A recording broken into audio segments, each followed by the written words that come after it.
சரி சூரியோதயா, நீ சொல்றது உண்மை இல்லைன்னு நிரூபிக்க வேண்டிய நேரம் நிச்சயமா வரும்.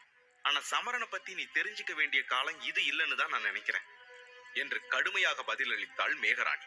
இந்த சந்தர்ப்பத்தை பயன்படுத்தி கொண்ட சூரியோதயன், ஓ, நீ அப்படி சொல்றியா மேகா?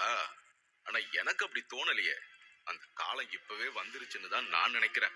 அதனால நாளைக்கே நானும் சமரனும் இதே களத்துல போட்டி போடுறதுதான் சரியா இருக்குன்னு எனக்கு தோணுது. இப்படியே நிறுத்திவிட்டு மீண்டும் படிக்கட்டுகளில் ஏறி சூரியோதயனின் முன்னால் வந்து நின்றான்.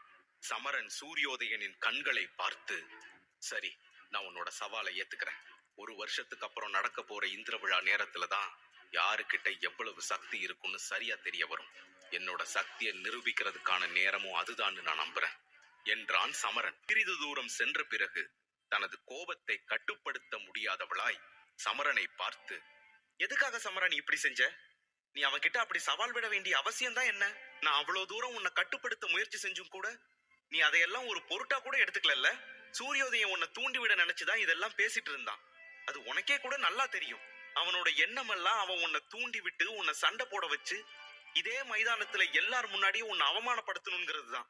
அவனோட எண்ணத்துக்கு நீயே துணை போற விதமா தான் இருக்கு இப்ப நீ செஞ்சுட்டு வந்திருக்கிற காரியம் என்று கோபத்தில் கத்தினாள் மேகராணி.